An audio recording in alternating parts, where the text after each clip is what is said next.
सरिता 24 रेसिपीजमध्ये परत एकदा आपलं स्वागत आहे। आज मी करणार आहे डाळवडा।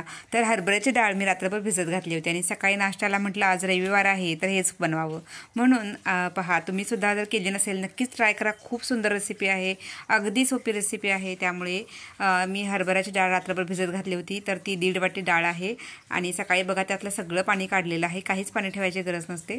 तर पाणी त्यानंतर आपण मिक्सरला वाटण्यापूर्वी त्यामध्ये कढीपत्त्याची पाने घातलेली आहे, जिरे घातलेले आहे थोडंसं बारीक करून, त्यानंतर हळदपूड घातलेली आहे, त्यानंतर मी थोडा गोडा मसाला घातलेला आहे, त्यानंतर थोडासा गरम मसाला सुद्धा आपण घालायचा आहे। तुम्हाला गोडा मसाला स्किप करायचा असेल तर तुम्ही करू शकता, पण एक वेगळी चव येण्यासाठी मी घातला होता।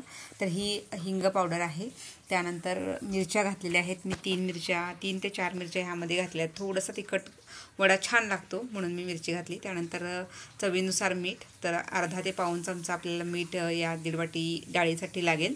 आणि पहा आता यामध्ये आपण सगळं मिश्रण एकसर जाडसर असं हे करून घ्यायचं आहे, मिक्सरला लावून घ्यायचं आहे। खूप बारीक पेस्ट करायची नाही, पाणी बिलकुल वापरायची गरज नसते, त्यामुळे अगदी कमी वेळात हे सगळं होऊन जातं। तर आता ओवासुद्धा मी थोडा चुरून घेतलेला आहे, ओवा कधीसुद्धा डायरेक्ट टाकू नये, तर थोडंसं हातावर तो चुरून घालावा। त्यानंतर ओवासुद्धा म्हणजे कसं आपल्याला तब्येतीला पण चांगला असतो। आता हे मिक्सरला लावलेलं आहे आणि भरड अशी त्याची बनवून घ्यायची आहे मिश्रण। तर हे मिश्रण बघा तुम्ही आता बघू शकता, इकडे खूप सुंदर झालेलं आहे आणि यामध्ये आपल्याला वडा बनण्यासाठी आता हे रेडी आहे। तर चणा डाळ एकदम भिजवून घेतल्यामुळे तर ते खूप छान अशी पेस्ट त्याची बनते आणि मी तुम्हाला एक गोळा बनवून दाखवत आहे। तर तो आता त्यानंतर बघा इथं बारीक चिरलेला एकदम बारीक चिरून आपल्याला कांदा घालायचा आहे यामध्ये।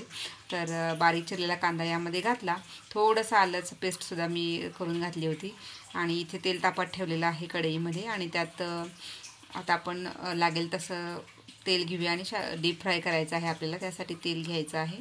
तर मी तेल जेवढं लागेल तेवढंच घेते, जास्त तेलसुद्धा घेत नाही आणि कमीसुद्धा घेत नाही, तर मीडियम आपल्याला जेवढं लागणार आहे तेवढंच घेता येईल। तर हे सगळं कांदा वगैरे टाकलं त्यामध्ये आणि मग सगळं मिश्रण एकत्र हाताने एकजीव करायचं आहे आणि मग ह्याचे छोटे छोटे असे वडे बनवायचे आहेत। तुम्ही हाताने बनवू शकता किंवा प्लेटवर बनवू शकता आणि आपल्याला असे हे वडे तळून घ्यायचे आहेत।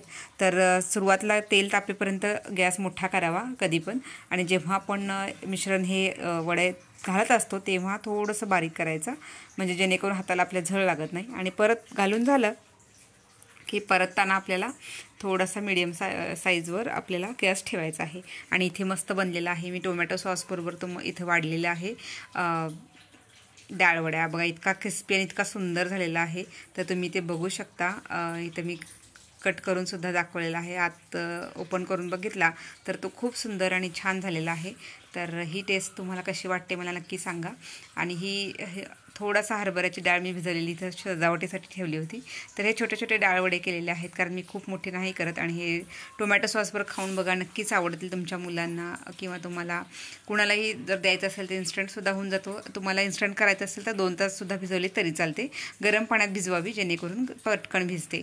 तर रेसिपी आवडली असेल तर लाईक शेअर सबस्क्राईब करायला विसरू नका आणि सरिता 24 रेसिपीजमध्ये अशाच अजून रेसिपी पाहण्यासाठी नक्कीच चॅनलला लाईक शेअर सबस्क्राईब करा। आणि पहा सगळे डाळवडे बनलेले आहेत, तर तुम्हीसुद्धा डाळवडे नक्की ट्राय करा आणि तुमच्या जवळच्यांना मस्त मस्त खाऊ घाला। तर असेच छान छान राहा आणि स्वस्त खा, मस्त राहा। तोपर्यंत सगळ्यांना सी यू, बाय बाय।